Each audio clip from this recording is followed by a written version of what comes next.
Salut les investisseurs, j'espère que vous allez bien. Une fois n'est pas coutume aujourd'hui, vidéo d'analyse technique sur les cryptos et sur Bitcoin en particulier. Comme vous le savez, nous postons de temps en temps des vidéos d'actualité quand nous l'estimons nécessaire et utile. Et il se trouve qu'actuellement, nous sommes arrivés sur un point pivot très important, donc il est utile de faire un bilan pour vous éclairer sur l'avenir à court et moyen terme du cours de Bitcoin. Et on voit ça ensemble tout de suite après le générique.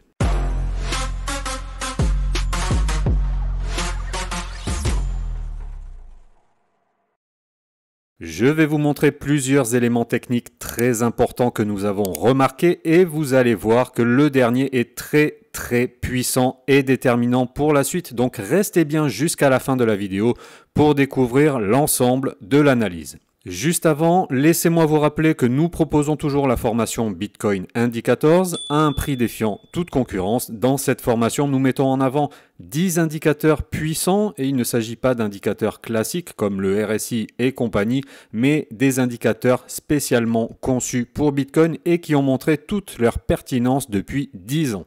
Avec ces indicateurs, vous serez en mesure de définir à quel moment il est bon d'acheter et à quel moment il est bon de vendre. Et ainsi, vous arriverez à être rentable sur les cryptos et à booster vos gains.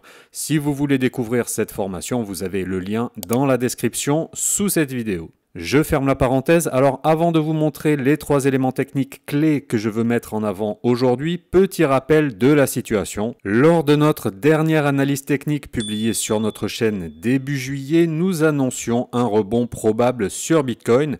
Et vous pouvez regarder de nouveau cette vidéo. Il se trouve que c'est effectivement ce qui s'est passé. Les cryptos ont été sur un rebond haussier pendant 1 mois et demi. On aurait pu espérer un rebond plus important, mais BTC a bloqué sur les 25 000 $ avant de chuter de nouveau à partir de mi-août. Au niveau du contexte macroéconomique et géopolitique, on a toujours le conflit entre la Russie et l'Ukraine évidemment qui pèse, avec notamment les tensions autour de l'énergie qui entretiennent l'inflation en Europe et aux États-Unis. Au sujet de l'inflation, la Fed, par la voix de son président Jérôme Powell, a redit hier sa détermination, je cite, à agir fermement et persévérer jusqu'à ce que le travail soit terminé. Concrètement, ça devrait se traduire par une nouvelle hausse des taux d'intérêt, probablement de 75 points de base le 21 septembre prochain. Visiblement, les marchés ont été rassurés par cette nouvelle car Wall Street a clôturé dans le vert après cette annonce et aujourd'hui, le S&P 500 continue de monter. Côté européen, la BCE a elle aussi décidé de prendre enfin le taureau par les cornes avec une hausse de 75 points de base de ses taux, ce qui est une première depuis très longtemps. À côté de ça, on voit un dollar index qui a visiblement marqué un top qui est en train de retracer et tant que ce retracement se poursuivra, ce sera bon pour les assets à risque, c'est-à-dire le marché, actions et les cryptos. On voit aussi que sur le dollar index, nous avons une divergence baissière sur le RSI, ce qui pourrait confirmer l'idée qu'un top a été trouvé et qu'on va avoir une détente sur le dollar index et donc une remontée des assets à risque. Alors maintenant que le contexte est posé, voyons les éléments graphiques importants sur Bitcoin. Nous sommes ici sur le graphe proposé par Bitstamp car il a un long historique et vous allez voir après pourquoi c'est intéressant. Nous sommes en données hebdomadaires et en logarithmique. J'ai 3 éléments à vous montrer en particulier et nous allons monter crescendo dans leur importance. Premier élément, l'ATH de décembre 2017 a tenu et ça c'est déjà une petite satisfaction. Le niveau a été travaillé depuis mi-juin, donc presque 3 mois maintenant et jusqu'à preuve du contraire, ça tient. Tant que c'est le cas, on peut s'attendre à ce que BTC fasse un rebond. Si jamais ce niveau cède en revanche, alors là évidemment ça risque d'être la panique et on pourrait avoir une chute brutale. Si le niveau tient, on peut présumer que nous avons trouvé le bottom en juin autour des 17 500 $ et qu'on peut désormais rebâtir à partir de là. Deuxième élément, un W en weekly est en cours de formation. Alors rien n'est confirmé pour le moment. Pour cela, il va falloir dépasser et se maintenir au-dessus des 25 000 $ pour que le W devienne réalité. Si c'est le cas, alors on doit s'attendre à un rebond plus important, au moins jusqu'aux 29 700 $ qui correspond au 23,6% de Fibonacci et qui correspond également au bas du range dans lequel on était entre janvier 2021 et mai 2022. Et on peut aussi espérer aller plus haut jusqu'aux 37,2 000 $ qui correspond au 38,2% de Fibonacci de tout le mouvement baissier qui s'est produit depuis novembre 2021. Si ça se produit, ça ne voudra pas dire qu'on est reparti jusqu'à la Lune, qu'on est reparti pour faire un nouvel ATH. Les 38,2% de Fibo sont un niveau très important car c'est le premier arrêt, c'est le niveau qui détermine ensuite si on continue dans la tendance actuelle ou si on peut espérer un retracement plus profond. Si les 38,2 ne cassent pas, il faut s'attendre à un nouveau plus bas. Si ça cède, on se dirige alors vers la zone de rechargement de short entre les 49 000 $ et les 58 000 $.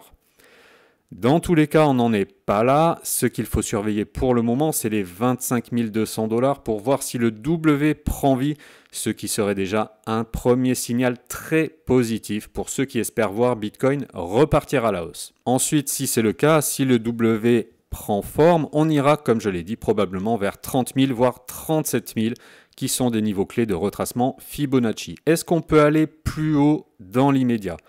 Aucune idée, je ne lis pas dans l'avenir, mais ce que je vois, c'est que le nuage Ichimoku sera difficile à passer à cet endroit-là. Donc on pourrait, et ça reste une hypothèse, je ne prétends pas que c'est ce qui va arriver, rejoindre un de ces deux niveaux de Fibo, buter sur le nuage Ichimoku, refaire un tour à la baisse, ce qui permettra ensuite de traverser le nuage plus tard, peut-être un peu avant le prochain halving qui est en 2024. C'est une figure qu'on a déjà vue en 2019, donc pourquoi pas, mais là on est dans la spéculation pure, dans la fiction même, donc il faut patienter et on refera un point dans quelques semaines quand on y verra plus clair.